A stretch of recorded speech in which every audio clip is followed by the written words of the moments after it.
ये आकाशवाणी है। अब आप निखिल कुमार से समाचार सुनिए।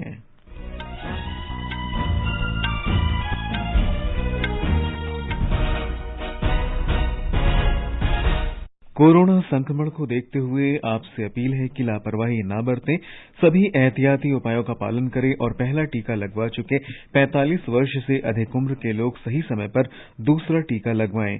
3 आसान उपायों का पालन करें और सुरक्षित रहें। मास्क लगाएं, 2 गज की सुरक्षित दूरी बनाए रखें, हाथ बार बार धोएं और साफ सफाई का ध्यान रखें। और अब समाचार विस्तार से। चक्रवाती तूफान यास कल देर रात पूर्वी सिंहभूम जिले से होता हुआ झारखंड पहुंच गया। अभी ये सरायकेला खारसौन जिले की ओर बढ़ रहा है। इसके असर से झारखंड के अधिकांश भागों में बहुत तेज वर्षा हो रही है और 60 से 80 किलोमीटर प्रति घंटे की रफ्तार से हवाएं चल रही हैं। एनडीआरएफ की टीम पूर्वी सिंहभूम जिले के घाटशिला में तैनात की गई है। पूर्वी सिंहभूम जिले के उपायुक्त सूरज कुमार ने बताया है कि तूफान के मद्देनजर सभी तरह के प्रबंध किए गए हैं। उधर तूफान यास उत्तर पश्चिम की ओर बढ़कर कमजोर पड़ गया है। मौसम विभाग ने बताया कि यास से अंडमान निकोबार द्वीप समूह, ओडिशा और पश्चिम बंगाल सबसे अधिक प्रभावित हुए हैं। मौसम विभाग के महानिदेशक मृत्युंजय महापात्रा ने बताया कि ओडिशा में सर्वाधिक वर्षा दर्ज की गई है। उन्होंने बताया कि चक्रवाती तूफान ताउते का प्रवाह 1800 किलोमीटर रहा, जबकि यास का प्रवाह 1000 किलोमीटर तक है। जो ज्यादा प्रभावित क्षेत्र रहा वो रहा अंडमान निकोबार आइलैंड, जब डिप्रेशन इसके पास खड़े थे। इसके बाद ओडिशा और वेस्ट बंगाल के ऊपर इसका प्रभाव रहा और सुबह तक झारखंड में इसका प्रभाव होने का भी उम्मीद है। ये डायरेक्ट हिट ओडिशा कोस्ट को करते हुए सबसे ज्यादा बारिश ओडिशा में रिकॉर्ड किया गया।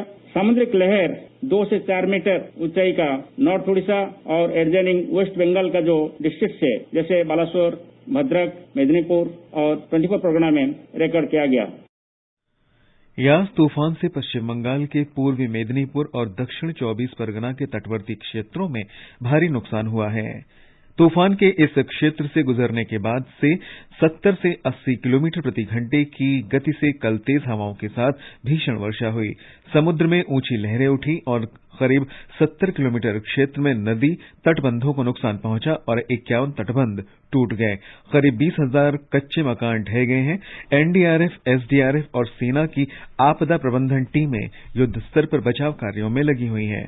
15 लाख से अधिक लोगों को सुरक्षित स्थानों पर पहुंचाया गया है।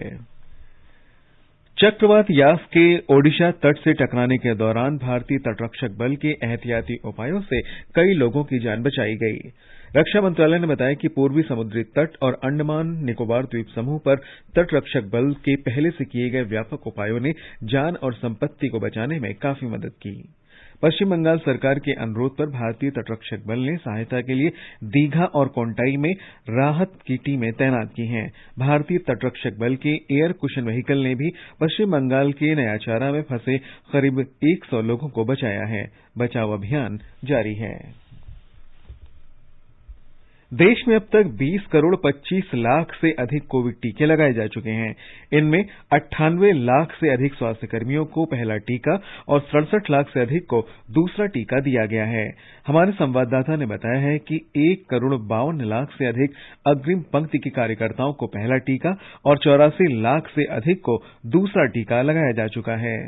131वें दिन कल देश भर में 17,19,000 से अधिक लोगों को टीका लगाया गया। इनमें से करीब 15 लाख लोगों को टीके की पहली डोज और 1,42,000 को टीके की दूसरी डोज दी गई। वहीं 18 से 44 वर्ष की आयु के 8,31,000 से अधिक लोगों को कल पहली खुराक दी गई। इस आयु वर्ग में अब तक 1 करोड़ 38 लाख से अधिक लोगों को कोविड की पहली खुराक दी जा चुकी है। बिहार, राजस्थान, गुजरात और उत्तर प्रदेश में 18 से 44 वर्ष की आयु के 10 लाख से अधिक व्यक्तियों को टीके की पहली खुराक दी गई है। कोविड टीकाकरण का तीसरा चरण 1 मई से जारी है, जिसके अंतर्गत 18 से 44 वर्ष की उम्र वालों को टीके लगाए जा रहे हैं। दीपेंद्र कुमार, आकाशवाणी समाचार, दिल्ली। भारत में कोविड टीकाकरण के लिए 3 टीकों का इस्तेमाल हो रहा है। इनमें से 2 कोविशील्ड और कोवैक्सीन भारत में बने टीके हैं, जबकि तीसरे टीके रूस के स्पुतनिक वी को आपात इस्तेमाल की अनुमति दी गई है। इसका प्रयोग कुछ निजी अस्पतालों में हो रहा है। ये समाचार आकाशवाणी से प्रसारित किए जा रहे हैं। कोविड-19 से बचाव और सुरक्षित रहने के 3 उपाय। मास्क लगाएं, 2 गज दूरी है जरूरी, सुरक्षित दूरी रखें, हाथ और मुंह साफ रखें।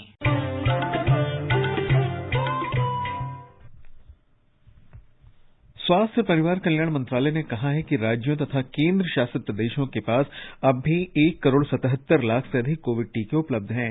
मंत्रालय ने कहा कि केंद्र सरकार अब तक राज्यों और केंद्र शासित प्रदेशों को कुल 22 करोड़ से अधिक कोविड वैक्सीन उपलब्ध करा चुकी है। इसमें से अभी तक टीकों की बर्बादी सहित कुल 20 करोड़ 13 लाख टीकों का इस्तेमाल हो चुका है। मंत्रालय ने आश्वासन दिया कि अगले 3 दिनों में राज्यों और केंद्र शासित प्रदेशों को 1 लाख टीकों का प्रबंध कराया जाएगा। नागालैंड में कल 260 लोगों में कोविड संक्रमण की पुष्टि हुई। इसके साथ ही कुल संक्रमित लोगों की संख्या 20,795 हो गई है। कल 131 लोगों के ठीक होने के साथ ही स्वस्थ होने वालों की संख्या बढ़कर 14,929 हो गई है। कल 12 लोगों ने इस महामारी से अपनी जान गंवाई। कोविड के कारण जान गंवाने वाले लोगों की संख्या बढ़कर 315 हो गई है। तमिलनाडु में कोविड संक्रमण में गिरावट जारी है। कल 35,000 से कम लोगों में संक्रमण की पुष्टि हुई। संक्रमित लोगों की संख्या 33,764 रही। 29,000 से अधिक मरीजों को इलाज के बाद छुट्टी दे दी गई। राज्य में 3,10,000 से अधिक लोगों का उपचार चल रहा है। कल 475 लोगों की इस महामारी से जान गई। कल 1,71,000 से अधिक कोविड नमूनों की जांच भी की गई। इस बीच तमिलनाडु सरकार ने फ्रंटलाइन ड्यूटी में कोविड के शिकार हुए मान्यता प्राप्त पत्रकारों को मुआवजा 5 लाख रुपए से बढ़ाकर 10 लाख रुपए कर दिया है। मुख्यमंत्री एमके स्टालिन ने कहा कि पत्रकारों के लिए एक मुश्त प्रोत्साहन राशि 3,000 से बढ़ाकर 5,000 रुपए की जाएगी। केंद्र ने सभी राज्यों और केंद्र शासित प्रदेशों को 5 दिन में एम्फोटेरिसिन बी की 72,000 शीशियां आवंटित की हैं। केंद्रीय रसायन और उर्वरक मंत्री सदानंद गौड़ा ने बताया है कि सरकार फंगस रोधी औषधि का उत्पादन बढ़ाने के लिए प्रतिबद्ध है। उन्होंने कहा कि राज्यों और केंद्र शासित प्रदेशों की बढ़ती मांग को पूरा करने के लिए इस दवा की 29,250 शीशियां आवंटित की गईं। देश में म्यूकोरमाइकोसिस मरीजों की संख्या बढ़ने से एम्फोटेरिसिन बी की मांग भी बढ़ी है। प्रधानमंत्री नरेंद्र मोदी ने कल फ्रांस के राष्ट्रपति इमैनुअल मैक्रों से टेलीफोन पर बातचीत की। श्री मोदी ने कोविड महामारी में भारत की सहायता के लिए उनका धन्यवाद दिया। दोनों नेताओं ने परस्पर हित के द्विपक्षीय, क्षेत्रीय और वैश्विक मुद्दों पर चर्चा की और भारत यूरोपीय संघ के नेताओं की हाल में संपन्न बैठक के सकारात्मक नतीजों पर संतोष व्यक्त किया।